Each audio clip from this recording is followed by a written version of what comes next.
I work 24/7, day after day, month after month, week after week, year after year, and I will do so till I breathe my last. But remember, work hard in silence. Let success make all the noise. We start making noise even before we are successful. So that is my fifth Mashelkar mantra. The sixth Mashelkar mantra is the following. There are three attributes all of you must develop. First is innovation, up here. Second is passion, in the belly. Third is compassion, in the heart. All right?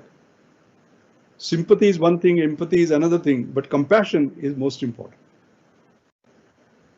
And what does it mean, compassion for the poor? I mean, today we have seen the challenge with the migrant labor and so on, so forth, etc. You know, people have lost jobs, they have hardships, etc. We should be continuously thinking about them, basically. I have sleepless nights when I think about them. So therefore, the award that I created, Anjani Mashelkar Inclusive Innovation Award, was one where we would say, how can you have technologies, high technology, work for the poor? Because making high technology work for the rich is very easy. Making low technology work for the poor is very easy. But making high technology work for the poor is very difficult. So we said we'll give that award. And this is the 10th year of the award, by the way. And you know the kind of awards that were given last year, whom did we give it? We gave it to those people, as you know, the manual scavengers. Their life is so difficult. Their life, they live for just 30 odd years, basically. They can't enter that manhole, so they drink, their livers get destroyed. Their children in the school, you know, they have no dignity, etc., etc. So last year we gave it to this young startup called Bandicoot. They have created robots which can actually go inside the manhole and do the cleaning. Then we say, what about their jobs? No, what they have done is that they have trained them now to operate the robots. So rather than a manual scavenger, he becomes a robot operator and his dignity comes back. This is what I mean by innovation, compassion, and passion. We look at, for example, the poor. I mean, if there's an old lady in a village who has suddenly, let us say, pain in the heart, and she has to be taken on ECG, we'll put her in a bullock cart and take her to the doctor a couple of kilometers. You don't have to do that. Rahul Rastogi was an award winner, for example. He created something which looks like this, basically. He's an electronics wizard. And what you do is you put your two thumbs like this, basically, for 15 seconds.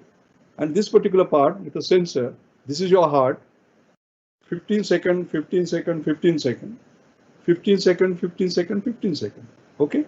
And if you have downloaded an app called Sanket, then in your mobile you will get it. And 100% accurate ECG, by the way. Cost, not 200 rupees, 500 rupees, just 5 rupees. Now you can just imagine that same old lady. If you had the connectivity, what would happen? You can do it sort of from where you are. Now that is what I mean by innovation, compassion, passion. Mihir Shah, for example, a young fellow, his mother-in-law had died because of cancer, breast cancer. Why? Because it was not detected early. Why? Because she was afraid of mammography, because it is painful. So he said, I will do something which is non-invasive. And what he did was to create what is called as iBreast, which again you put around your breast. And within 5 minutes, you know whether there is a breast cancer. Cost of that, $1. $1. Not painful, not at all. And this is now going to 25 different countries. I'm giving you these examples because here there was not just innovation, not just passion, but compassion in the heart. All right. So we have to worry about this poor nation and create technology. So that is your sixth Mashelkar mantra. The seventh is, remember that you can do anything, but not everything. So you have to focus on what you want to sort of do in life. The eighth mantra is that being positive is extremely important. When you see a half glass that is full, half glass that is empty, we start writing editorials on the empty. No, look at the full part of it. And that attitude, I'll tell you, will go a long way in your life. I'll just give an example. I remember Delhi University, there was a Physics Teachers Association. And there was some turmoil and they were going to take a morcha to the Vice Chancellor's office after the inaugural. And I remember the person who will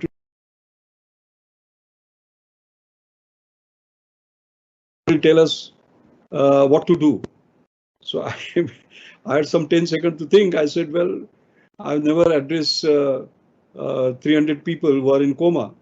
But maybe he did not mean coma. He meant we are at a comma. And what is comma?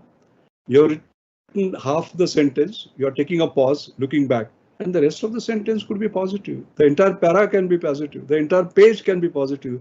The entire chapter can be positive. So I said, look at it like that. Okay. And can you imagine? After that, the tone of the discussion changed after I left. Because anytime anybody said negative, they said, no, what did Mashelkar say?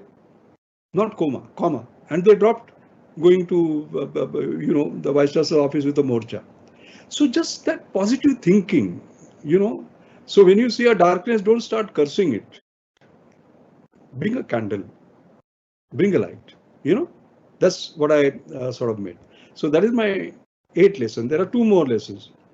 The other lesson I want to sort of mention, particularly at the end, is that, you will all get your PhDs and so on and so forth, and then you will feel that's the end. And I remember Banaras Hindu University, I gave the 100th convocation. And at that time I said that, I don't know whether Alok you were there, but it was called Dikshant ka matlab Shikshant nahi hota. That means when you get this degree, that's not the end, that's just the beginning. That is because the world is changing so fast. You require new skills, new technologies. The way the knowledge is quadrupling is amazing. In fact, I heard one US Secretary of State say that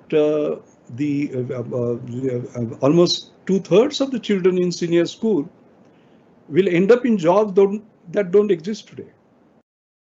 Okay, so how do you then teach about jobs which don't exist today?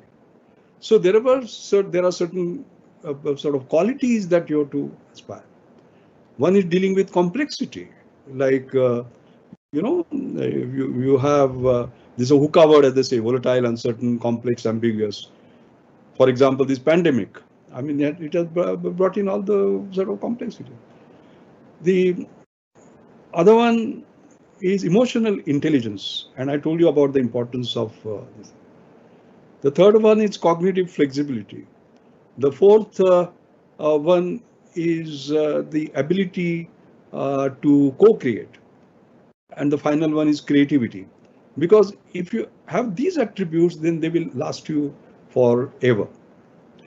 And the last point, and I will end my talk by telling you about last point. So if you go to my website, you will see there my tagline, there's no limit to human imagination. There's no limit to human achievement. There's no limit to human endurance, excepting the limit that you put on yourself. Accepting the limit that you put on yourself. And there are examples like Arunima Sinha, she was a national level volleyball player and she was pushed out of a train and her one leg was amputated below the knee.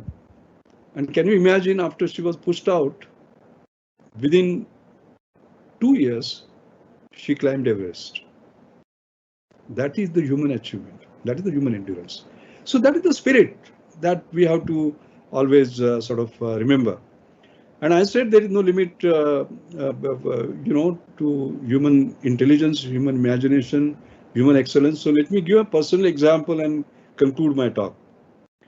Professor Siana Rao, as you know, he's all our idol.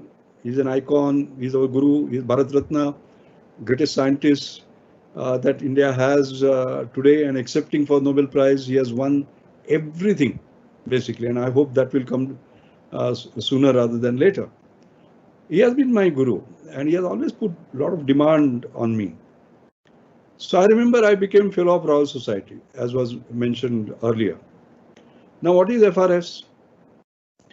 Fellow of Royal Society, many people consider it as kind of next to Nobel Prize, you know. And in fact, I remember when I became FRS, I got a mail from a fellow FRS saying that enjoy it because only two greater things can happen in your life now. One is uh, Nobel Prize and secondly death. One is certain, another one is uncertain. So that is how it is regarded. And you sign in the same book on which Newton has signed on page 9, etc. Great honor. So I called Professor Rao and said, sir, I have become FRS. I thought he will say, great, congratulations. He didn't say anything. He said, not bad. So I was very disappointed. Then I became US National Academy of Science, like Alok mentioned a little earlier, only the 7th fellow. Again, I phoned him up. He said, again, not bad. Then that US National Academy of Inventors, at least I was not 7th or 3rd, etc. I was the first one to become. So I phoned him up. And again, he said, not bad. Then I lost my patience. I said, sir, what do I have to do to impress you? And the lesson that he gave me at that time, I want to leave it with you. In your research, in your career, in your future. He told me, and although my formal name is Raghunath Mashelkar, people who know me closely call me Ramesh. So he said, Ramesh, you are climbing on a ladder of excellence, which is limitless. There are no limits, okay? Only the limits that you put on yourself. So what he was telling me was that your best is yet to come, okay? So my last message to you all, the 10th Mashelkar message is the following. Every morning when you get up, what you should say is my best is yet to come